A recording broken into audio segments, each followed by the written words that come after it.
Mari kita sama-sama berdoa sebelum kita mendengarkan firman Tuhan.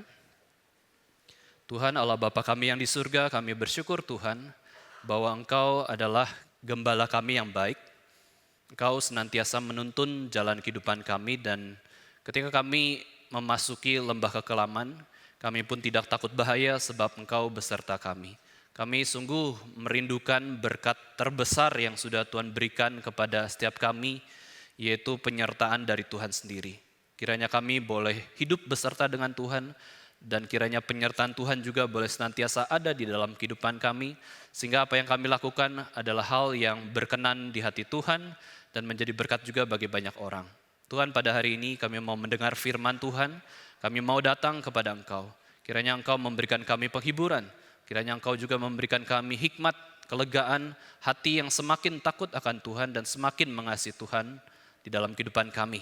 Berkatilah Tuhan pengkhotbah maupun setiap kami yang mendengar firman Tuhan pada pagi hari ini. Dalam nama Tuhan Yesus Kristus, Tuhan dan Juru Selamat kami yang hidup, kami sudah berdoa dan mengucap syukur. Amin. Mari kita buka Alkitab kita dari kitab Yosua pasal 9. Kita akan melanjutkan eksposisi kitab Yosua pasal 9 ayat 1 sampai 15. Kita akan membaca bergantian. Saya ayat pertama, lalu Bapak Ibu sekalian ayat kedua, bergantian sampai ayat yang ke-15. Yosua 9 ayat 1 sampai 15. Ayat pertama saya bacakan. Ketika terdengar oleh raja-raja di sebelah barat sungai Yordan, di pegunungan, di daerah bukit dan sepanjang tepi pantai laut besar, sampai ke seberang gunung Libanon, yakni raja-raja orang Het, orang Amori, orang Kanaan, orang Feris, orang Hewi, dan orang Yebus.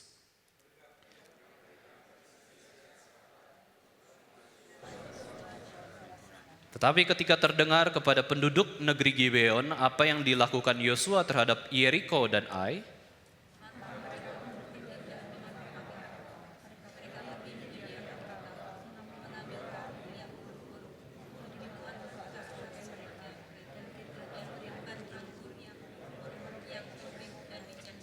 dan kasut yang buruk-buruk dan ditambal untuk dikenakan pada kaki mereka, dan pakaian yang buruk-buruk untuk dikenakan oleh mereka, sedang segala roti bekal mereka telah kering, tinggal remah-remah belaka.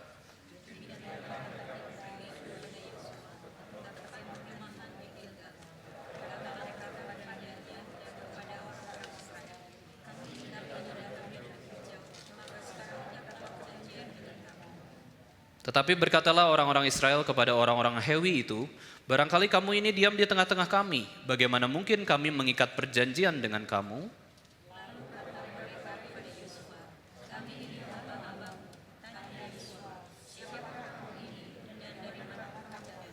Jawab mereka kepadanya, dari negeri yang sangat jauh hamba-hambamu ini datang karena nama Tuhan Allahmu, sebab kami telah mendengar kabar tentang Dia, yakni segala yang dilakukannya di Mesir.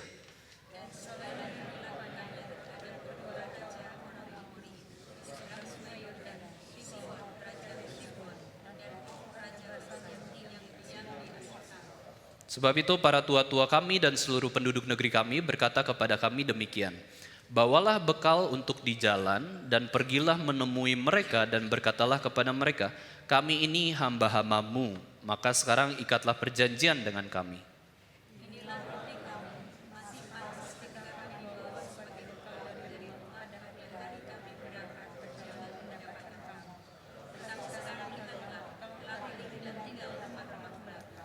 Inilah kirbat-kirbat anggur yang masih baru ketika kami mengisinya, tetapi lihatlah telah robek. Dan inilah pakaian dan kasut kami, semuanya telah buruk-buruk karena perjalanan yang sangat jauh itu.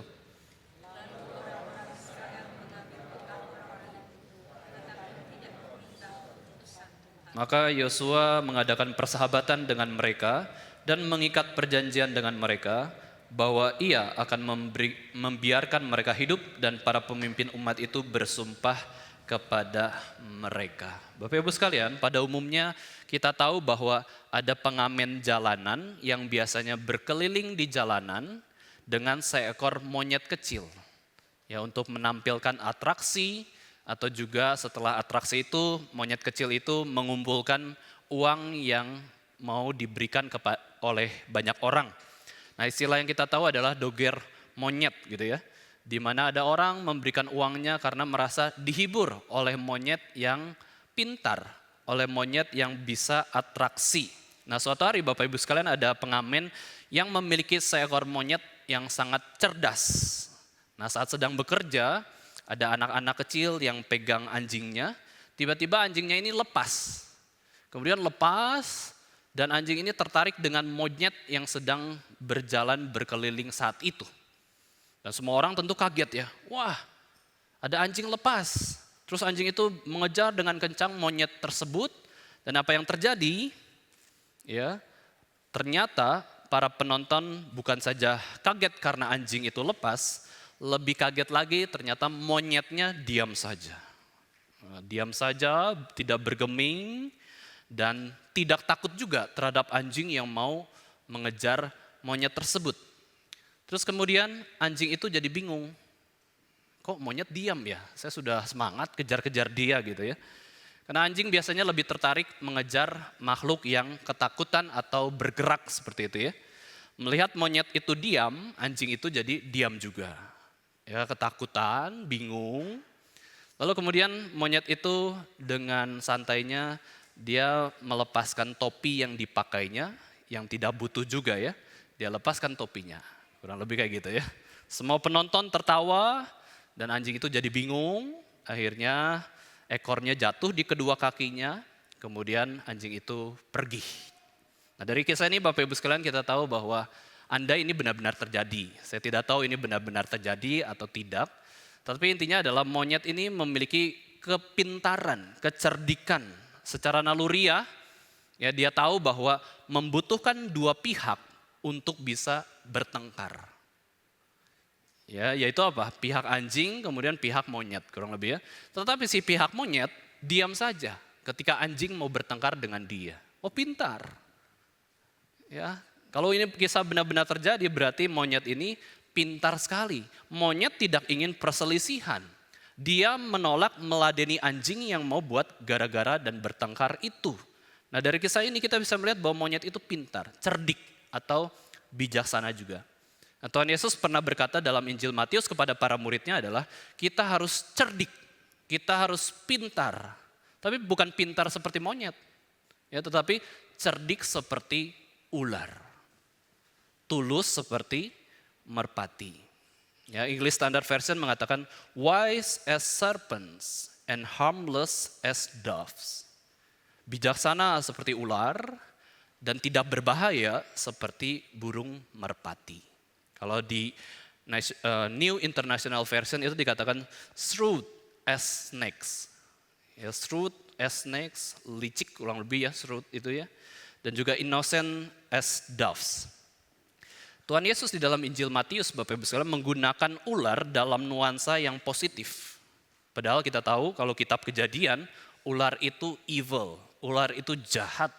Memang sama-sama cerdik, tapi cerdik di Injil Matius itu nuansa positif. Sedangkan cerdik di kitab Kejadian itu nuansa sangat negatif. Maka Yesus mengatakan kepada para muridnya, belajarlah seperti ular itu loh yang cerdik. Dia berhikmat, waspada, hati-hati. Dia juga bisa mematikan, maksudnya apa? Mematikan dosa, berwaspada terhadap musuh-musuh dari Tuhan sendiri ya.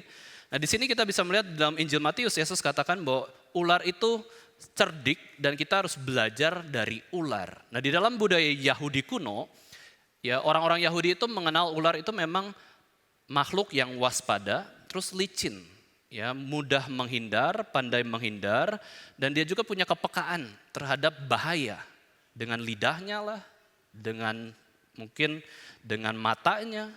Dia ketika ada ancaman cepat berespons. Kemudian tidak sembarangan bergerak mengambil tindakan yang sia-sia. Tidak, ular itu diam, dia tidak perlu ambil tindakan yang sia-sia. Setiap tindakannya itu efektif. Wah, suatu hal yang indah ya. Beberapa tahun lalu saya pernah pelihara ular pucuk ya, yang berwarna hijau itu ya, yang banyak di Indonesia juga, tidak berbisa. Nah, karena saya sebenarnya bukan pecinta binatang, jadi saya pelihara ular pucuk itu tanpa modal. Ya, kok bisa tanpa modal? Nah, pertama-tama ular pucuknya itu dari pendeta Dawis yang menemukan ular di halaman rumahnya di Jogja. Kemudian dia bawa ke Solo dengan botol kosong, ya. Kemudian tawarinlah ke jemaat Solo, gitu ya. Siapa yang mau ular? Gitu ya. Terus saya katakan, ya udahlah, saya kayaknya ada waktu ya untuk pelihara ular, mau coba-coba pelihara ular juga, gitu ya. Ya udah, saya terima, saya simpan di toples pada awalnya ya. Terus kemudian saya coba memelihara. Terus ada pemuda bernama Joti itu ya, menolong saya untuk membuatkan tempat yang lebih bagus, ya namanya adalah vivarium. Vivarium, akuarium ya, seperti akuarium, tetapi untuk habitat tanaman sekaligus juga habitat reptil atau binatang gitu ya, supaya lebih baik. Gratis lagi ya kan, gratis tempatnya, gratis ularnya ya, terus makanannya dari mana? Oh tenang saja, ya gereja dan pastori ini kita memelihara cicak-cicak yang sangat banyak gitu ya. Jadi saya tangkap cicak, kasih makan ke ular tersebut. Kalau saya malas, saya minta tolong satpam. Ya satpam tolong carikan cicak ya, kasih makan ular ini. Kalau saya pergi kemana seperti itu ya. Nah di sini kita bisa lihat bahwa ya belajar memelihara ular itu unik ya. Saya bisa jadi ular juga, Bapak Ibu sekalian. Maksudnya cerdik untuk memelihara ular bagaimana. Nah kita bisa lihat kalau waktu itu saya simpan ular tersebut di ruang hamba Tuhan. Setiap selesai ibadah minggu, anak-anak sekolah minggu semua mainnya ke ruang hamba Tuhan. Ya dikira mau ketemu pendeta, senang sama pendeta, tidak, senang sama ular. Yang mereka lihat ular, terus mereka menarik kalau kita kasih makan cicak ya, ularnya makan cicak tersebut. Lalu anak-anak ya lihat di sana dan memang ular memang binatang yang menarik. Waspada, tidak sembarangan bergerak, berbahaya tapi punya daya tarik. Nah, kita harus belajar dari ular Bapak Ibu sekalian. Kita berbahaya terhadap musuh-musuh Allah, tetapi juga orang yang tidak kenal Kristus itu tertarik dengan kita, tertarik dengan kebenaran kita. Nah, tetapi kalau kita lihat di dalam Injil Matius, tadi saya sudah katakan ini nuansa positif. Kejadian 3 ayat 1 dikatakan ular adalah binatang yang paling cerdik, tapi dalam nuansa yang berbeda seperti dalam Injil Matius, yaitu kitab Kejadian katakan ular itu binatang yang penuh tipu daya. Nah, sekarang lihat sisi negatifnya dari hewan gitu ya. Tadi waspada, tidak sembarangan bergerak, pintar menghindar, sekarang dia menipu. Dia sembunyi-sembunyi, seolah-olah tidak ada dia. Terus kemudian ular ini akan memangsa mangsanya dengan diam-diam, dengan kaget, sampai mangsanya mati. Nah maksud penulis kitab Kejadian, ular itu penuh dengan tipu daya. Kejadian 3 ayat 1 ESV-nya adalah, now the serpent was more crafty than any other beast of the field that the Lord God had made. Crafty ya, crafty. Dan akhirnya di dalam kitab Kejadian, ular itu adalah simbol kejahatan, simbol tipu daya, dan simbol setan sendiri. Karena setan mengambil rupa ular untuk menggoda Adam dan Hawa. Jadi kita bisa lihat nuansa ini ya. Kitab Kejadian membicarakan ular dalam dua nuansa negatif, tapi kitab Injil atau Yesus Kristus membicarakan ular dalam nuansa positif. Lalu ketika Yosua maju menduduki tanah Kanaan, Bapak Ibu sekalian, kita tahu perintah Tuhan dengan begitu jelas adalah habisilah seluruh penduduk tanah Kanaan. Dan Israel telah mengalami berbagai pengalaman melawan musuh-musuh yang kuat. Mulai dari orang-orang Yeriko. Orang-orang Yeriko yang kepedean karena punya tembok yang sangat besar, fasilitas perang yang sangat memadai, sehingga orang Yeriko itu tidak langsung menyerang orang Israel yang sudah berkeliling selama 7 hari mengelilingi tembok Yeriko. Tetapi akhirnya mereka kalah karena kuasa Tuhan. Tembok Yeriko runtuh, Israel dengan berani menyerang orang-orang Yeriko. Lalu ketika Israel mengalami peperangan-peperangan di tanah Kanaan, dia melawan kota Ai. Orang-orang Ai yang berbeda dengan orang kota Yeriko. Orang Yeriko itu mengandalkan fasilitas. Ya senjata perangnya, tetapi orang-orang kota ini mengandalkan keberaniannya, rela mati buat kota. Keberanian yang sangat berani ketika mereka mendengar bahwa Yeriko kalah, mereka tidak lari. Mereka siap mati melawan bangsa Israel, sekalipun kalah, aku akan berperang dengan bangsa Israel. Mereka tetap perang meskipun tidak ada harapan. Ini orang Ai. Sehingga peperangan pertama Israel kalah karena ada dosa. Yosua ada dosa bersama dengan bangsa Israel. Tapi peperangan kedua, Yosua dan bangsa Israel melawan kota Ai menang karena sudah bertobat dan takut akan Tuhan. Nah, sekarang kita memasuki orang Israel menghadapi raja-raja tanah Kanaan. Raja-raja tanah Kanaan ini tahu, wah kota Yeriko sudah kalah, kota Ai kalah juga.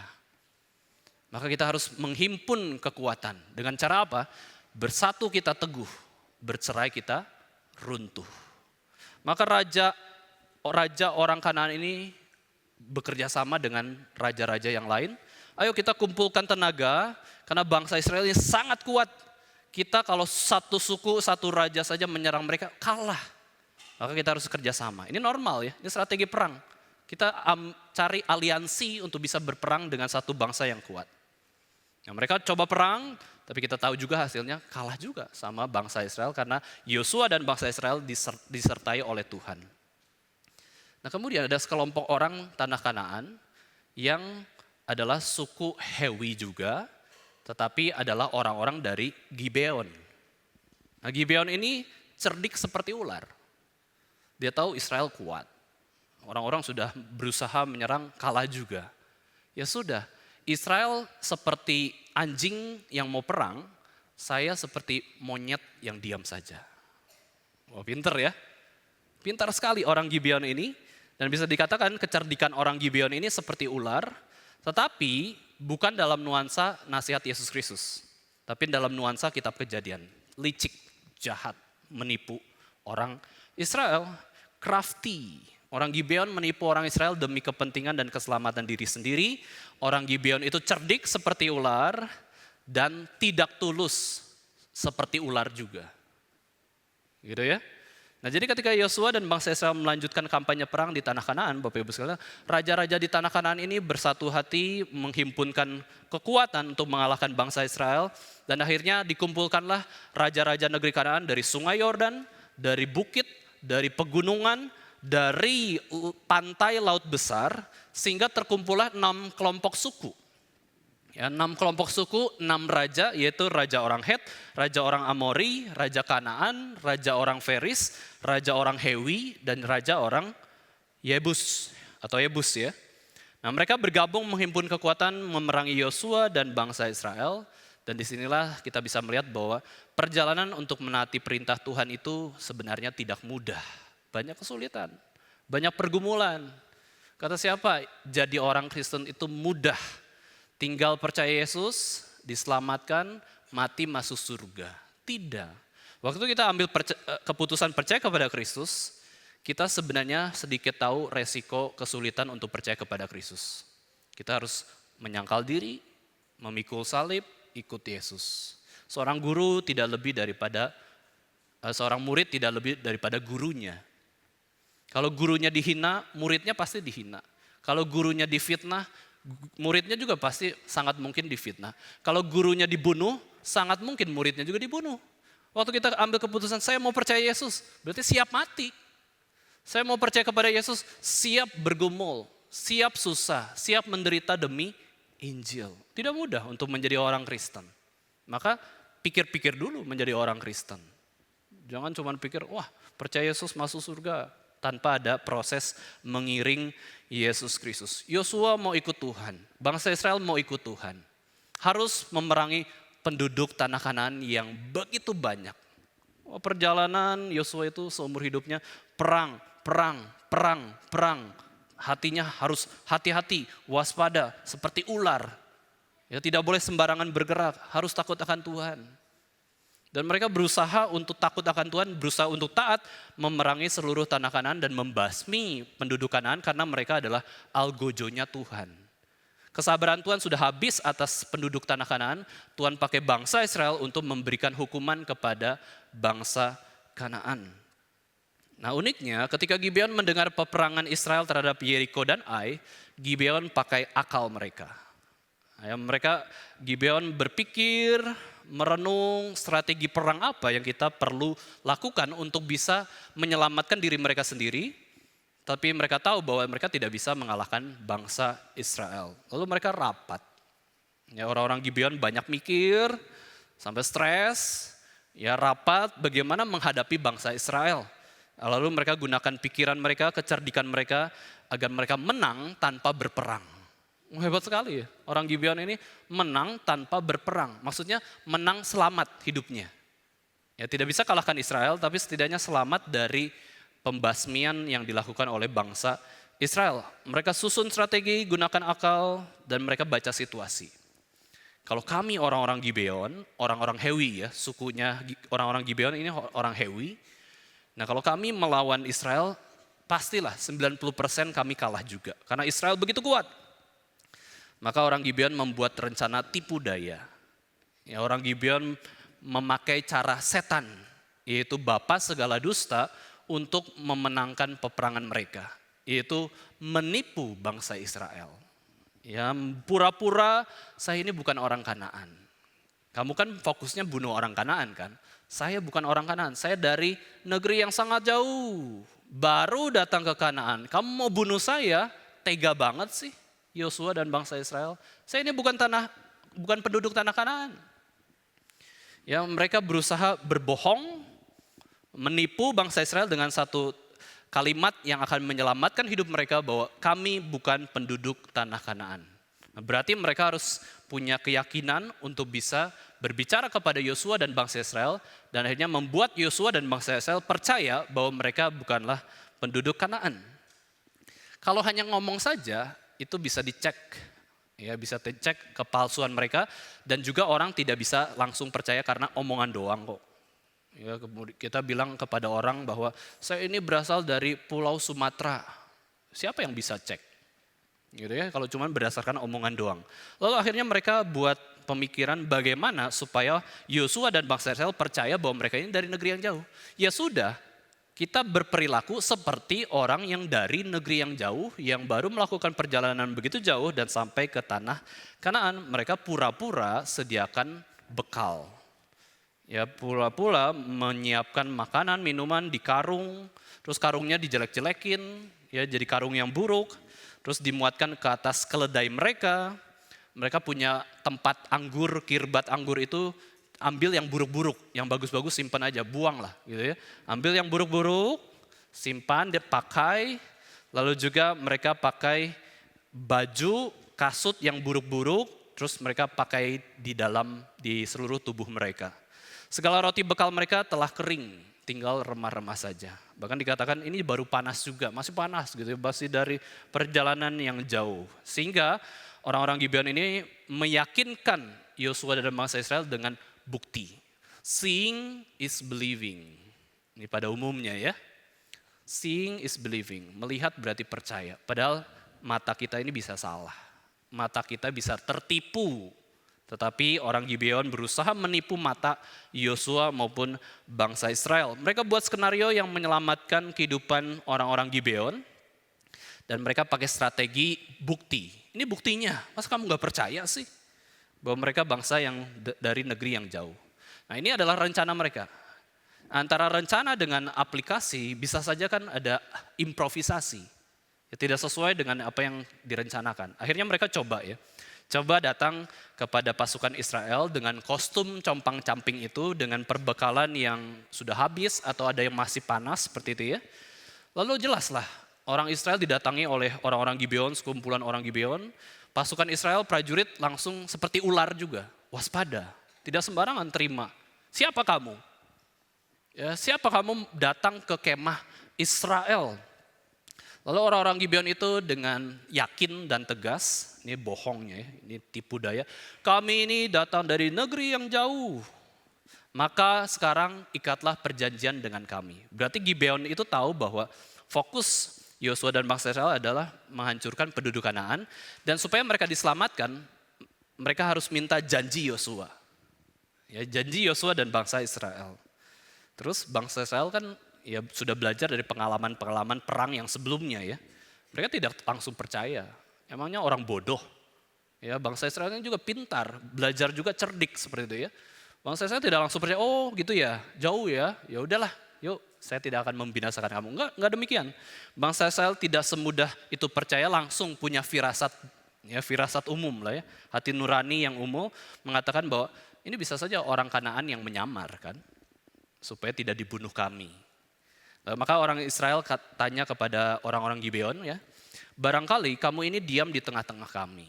Nah bagaimana kami mungkin bisa mengikat perjanjian dengan kamu? Ini jelas ya, ini obrolan santai biasa tetapi obrolan yang sangat logis. Terus Gibeon merendah, hebat ya, cerdik ya. Dia merendah bahwa kami ini hamba-hambamu, mungkin sambil berlutut gitu ya. Kami ini adalah hamba-hambamu, tolong percaya kami. Kami dari negeri yang jauh, kami bukan orang Kanaan. Ya, kami ini hamba-hambamu, rela ya merendahkan diri supaya selamat, supaya orang percaya. Nah Yosua bertanya, siapakah kamu ini dan dari manakah kamu datang? Ya kenapa? Pasukan Israel punya posisi sendiri ya, mungkin ini orang yang menyamar. Terus orang Gibeon kekeh juga, ya memaksa bahwa kami ini orang yang dari negeri yang jauh. Lalu bangsa Israel, pasukan Israel panggillah Yosua sebagai pemimpin perang mereka. Lalu kemudian ya orang-orang Gibeon langsung cerita dengan cerita yang panjang-panjang. Nah, ini biasa orang yang suka nipu gitu, ini kayak gini ya. Suka cerita yang panjang-panjang supaya bingung. Kita bingung ini mau ngomong apa sih tujuannya ya. Terus orang Gibeon mulai cerita yang panjang-panjang, kami dari sangat negeri yang jauh. Langsung, kami inilah hamba-hambamu Yosua. Kami ini rendah sekali gitu ya. Kami datang dalam nama Tuhan Allahmu. Kami juga percaya pada Tuhan Allahmu. Sebab kami telah mendengar kabar tentang Allah, yakni segala yang dilakukannya di Mesir, segala yang dilakukannya terhadap kedua raja orang Amori di seberang sungai Yordan, Raja Sihon, Raja Hesibon, Og, Raja Basan yang diam di Asi-Tarot. Kami sudah tahu nama Tuhan, kami hormati nama Tuhan juga. Wah, Yosua kan senang dong ya. Wah, Tuhanku ini dikenal oleh orang yang dari negeri yang jauh loh. Mereka mau datang untuk mengambil tempat perlindungan bagi mereka di dalam bangsa Israel. Senanglah Yosua. Yosua cinta Tuhan kok. Ini orang yang menipu dengan cara apa? Kata-kata rohani. Wah dia juga cinta Tuhan, sudah dengar nama Tuhan Yesus misalkan kayak gitu ya. Oh kita langsung terenyuh, langsung ingin percaya dan menolong orang tersebut. Lalu orang Gibeon ini mengatakan, sebab itu tua-tua kami, orang-orang bijaksana dari Gibeon ini berkata bahwa ayo seluruh penduduk negeri kita bawa bekal untuk di jalan dan pergilah menemui mereka. Berkatalah kepada mereka kami ini hamba-hambamu maka sekarang ikatlah perjanjian dengan kami. Nah ini cerita mereka. Mereka bukan berasal dari tanah Kanaan tetapi dari negeri yang jauh. Ada tua-tua juga dan tua-tua ini kan dihormati juga ya. Ya kan belajar menghormati orang tua seperti itu ya. Lalu orang-orang Gibeon tunjukkan roti kepada Yosua. Inilah roti kami masih panas. Ya, ini kami bekalnya. Ini kirbat anggur kalian lihat masa nggak percaya sih? Akhirnya Yosua dan bangsa Israel di ayat 14 sampai 15, bangsa Israel itu pegang bekal tersebut. Nah, sudah memegang kan berarti sudah mulai percaya. Dan ketika mengambil bekal tersebut, hati mereka percaya bahwa orang ini bukan orang Kanaan. Orang ini dari negeri yang jauh dan akhirnya Yosua. Gimana Yosua, komandan perang kami? Keputusannya bagaimana? Kita terima orang-orang ini dari negeri jauh atau kita tetap tidak percaya? Yosua katakan, adakan persahabatan dengan orang-orang ini. Mereka kenal Tuhan kita. Mereka juga sudah membuktikan bahwa mereka itu dari negeri yang jauh. Maka Yosua mengadakan persahabatan dengan mereka dan Yosua berjanji, aku berjanji akan melindungi kamu. Aku tidak akan membinasakan kamu, tidak menyerang kamu, dan akan membiarkan kamu hidup. Dan para pemimpin umat itu juga bersumpah kepada mereka.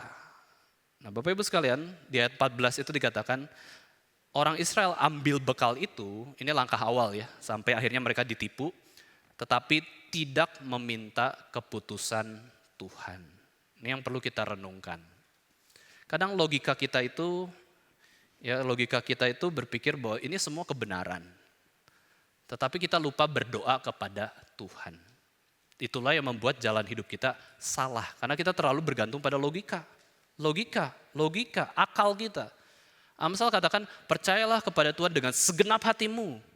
Dan jangan bersandar kepada pikiranmu. Yosua dan bangsa Israel bersandar pada pikiran mereka. Dan akhirnya tidak berdoa kepada Tuhan. Padahal coba ya kita ibaratkan skenarionya adalah Yosua dan bangsa Israel berkata, tunggu dulu ya orang-orang Gibeon di kemah luar Israel. Kami akan berdoa kepada Tuhan kami akan berdiskusi, Yosua tidak ambil keputusan sembarangan, kami akan doa berdiskusi. Lama-lama kebongkar, karena kita diskusi dan berdoa kepada Tuhan. Gibeon ini orang kafir tapi cerdik. Israel adalah umat Tuhan tapi bodoh. Kebodohan Israel apa? Di sini dikatakan dosa tidak meminta keputusan Tuhan, tidak berdoa kepada Tuhan. Dosa tidak mencari Tuhan. Dosa tidak mencari wajah Tuhan. Hanya berdasarkan, saya punya pemikiran ini pasti benar, saya lakukan. Kata siapa? Pikiran kita selalu benar. Ya, Bapak Ibu sekalian, Alkitab mengajarkan kepada kita semua agar senantiasa cari wajah Tuhan. Cari wajah Tuhan, cari wajah Tuhan. Gibeon memang bermasalah, tetapi bangsa Israel lebih bermasalah lagi.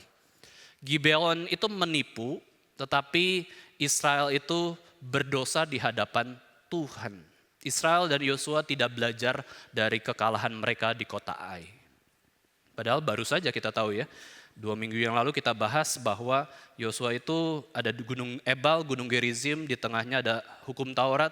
Yosua itu sedang berdoa kepada Tuhan dan Yosua mengatakan bahwa firman Tuhanlah yang menjadi pusat kehidupan bangsa Israel. Tapi waktu bertemu dengan orang Gibeon yang cerdik, bukan firman Tuhan yang jadi pusat kehidupan Yosua dan bangsa Israel, melainkan akal mereka. Apa yang mereka lihat, mereka percaya.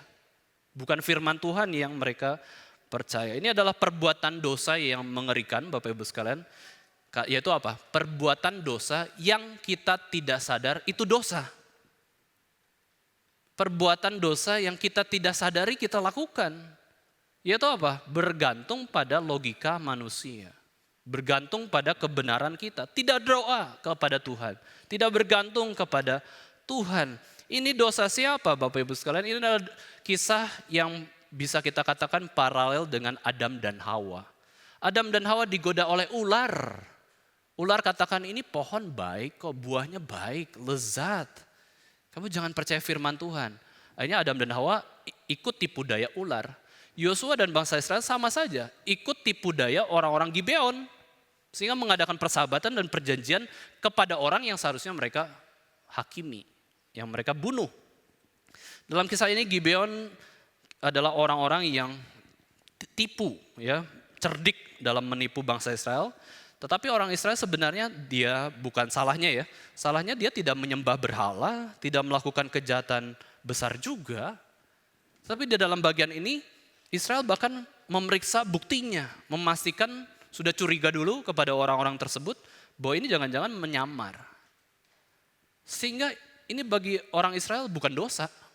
Udahlah, bukan dosa ya. Udah benar kita pastikan ini barang-barangnya dari negeri jauh. Orang ini juga orang yang tulus gitu ya, percaya saja. Dan di sini adalah dosa yang tidak disadari oleh Yosua dan bangsa Israel. Yaitu memasukkan Gibeon, orang-orang Gibeon ke dalam kemah Israel. Dosa Yosua dan bangsa Israel adalah mereka itu tidak tanya Tuhan. Wah, ini ada suatu aplikasi yang sangat seringkali kita lakukan. Kita tidak pernah tanya Tuhan. Hari ini Tuhan ingin saya lakukan apa?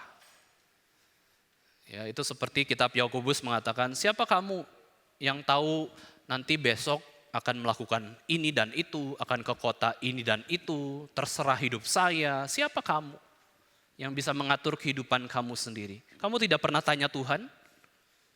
Ya, kamu tidak pernah berdoa, bergumul kepada Tuhan? Dan di sini Matthew Henry mengatakan bahwa kita tidak boleh mempercayai penilaian kita sendiri dalam hal-hal besar tanpa mencari nasihat dari Allah. Nah, ini bicara soal ketaatan atau tidak taat pada Tuhan, ya kan? Waktu bangsa Israel dan Yosua memasukkan orang tersebut, andai ternyata mereka orang yang menyamar, gimana? Mereka nggak pikirin itu. Andai mereka salah keputusan, mereka kan berdosa kepada Tuhan. Wah, ini adalah hal yang besar di mata Tuhan. Tidak berdoa berarti tidak mencari wajah Tuhan. Dan kita tidak sadari itu adalah dosa. Sedangkan orang Kristen adalah orang yang seharusnya terus bergantung pada Tuhan. Terus memegang tangan Tuhan. Boleh kok apa-apa tanya Tuhan. Apalagi hal-hal yang berkaitan dengan ketaatan dan ketidaktaatan. Tanya Tuhan, kira-kira ini akan menimbulkan ketidaktaatan atau menimbulkan ketaatan keputusan kita ini. Itu kita renungkan. Hal-hal kecil pun Tuhan akan memimpin hidup kita asal kita tanya Tuhan dengan serius. Hal kecil ini keputusan Tuhan atau keputusan diri sendiri yang bertentangan dengan Tuhan.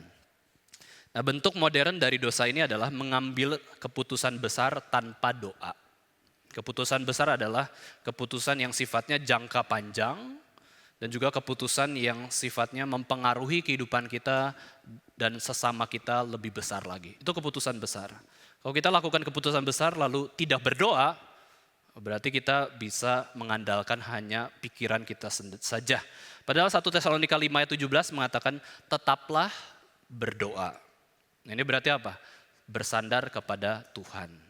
Sebelum ambil keputusan, berdoa. Sambil jalani keputusan itu, berdoa. Setelah melewati keputusan tersebut, terus berdoa. Ada kalimat yang mengatakan bahwa keputusan tanpa doa adalah langkah tanpa Tuhan. Nah, Yosua dan bangsa Israel itu tidak berdoa, tidak minta keputusan dari Tuhan. Itu menunjukkan hati mereka menjauhi Tuhan. Akal manusia penting Bapak Ibu sekalian ya. Di dalam prinsip pengembangan pelayanan, ya di dalam masterclass yang diputar di hari Rabu, kita 2 bulan sekali putar video masterclass, itu Pendeta Stephen Tong membahas tentang prinsip pengembangan pelayanan. Ya, beliau menekankan bagaimana pelayanan kita di hadapan Tuhan bisa berkembang. Ya, bukan dalam konteks gerejawi saja, tapi dalam konteks di keluarga kita, di pekerjaan kita.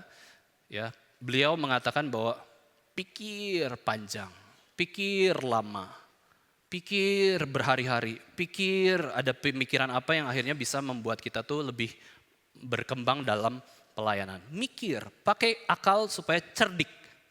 Seperti ular dalam nuansa positif yang dinasihati oleh Yesus Kristus.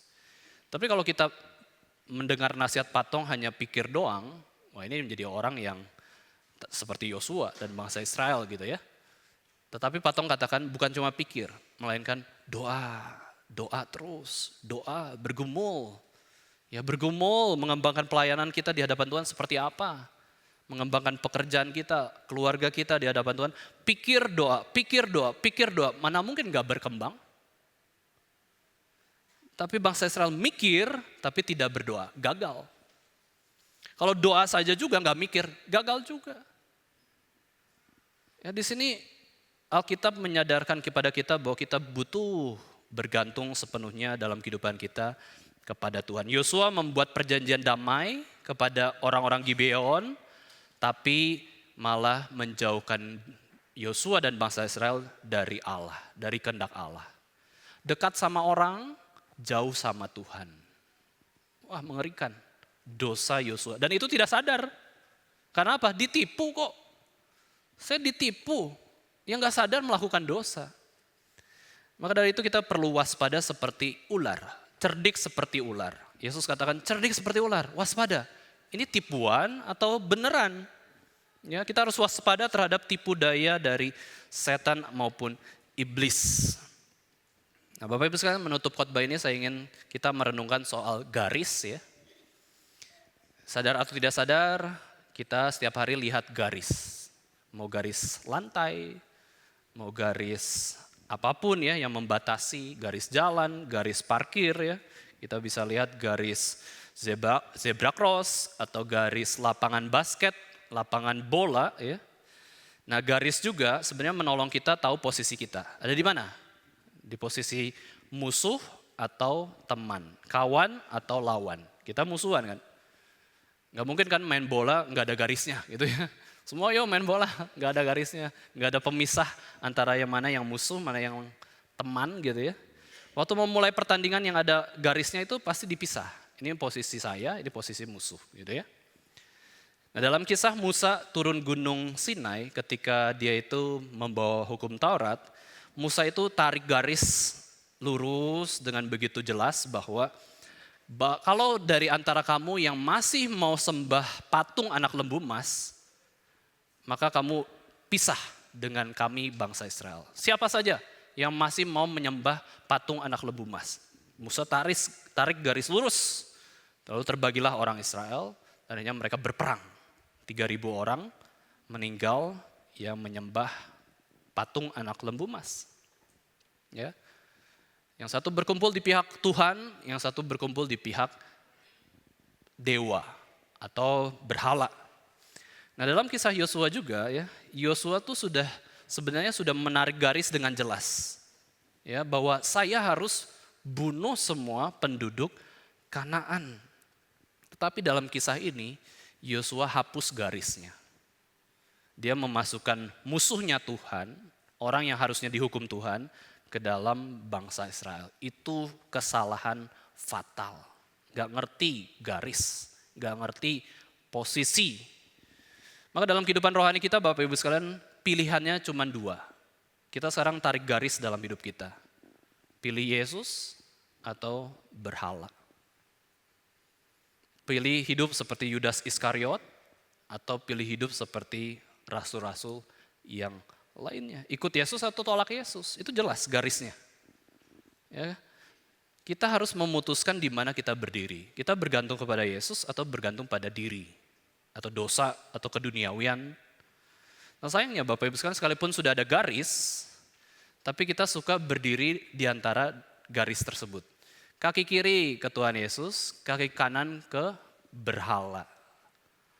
Ada orang yang berdiri di atas 2 kaki, sembah Yesus, sembah Mammon. Nah bagi orang-orang tersebut sebenarnya ya, kalau sembah Yesus, sembah Mammon, sebenarnya bukan sembah Yesus.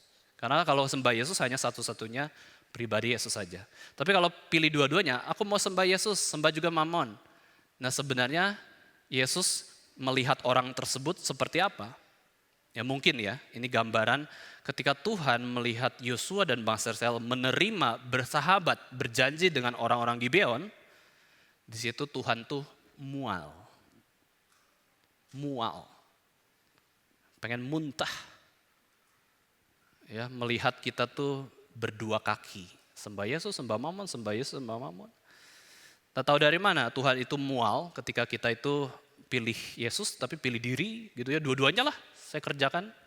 Itu dalam Wahyu 3 ayat 15 sampai 16. Mari kita baca bersama-sama Wahyu 3 ayat 15 sampai 16. Wahyu 3 ayat 15 sampai 16. Mari kita sama-sama membaca firman Tuhan ini. 1, 2, 3. Aku tahu segala pekerjaanmu, engkau tidak dingin dan tidak panas. Alangkah baiknya jika engkau dingin atau panas. Jadi karena engkau suam-suam kuku dan tidak dingin atau panas, aku akan memuntahkan engkau dari mulutku. Ini suatu penghakiman dari Tuhan bagi kita yang terus pengen sembah Mammon atau jatuh ke dalam dosa pemberhalaan. Tuhan itu adalah Tuhan yang cemburu.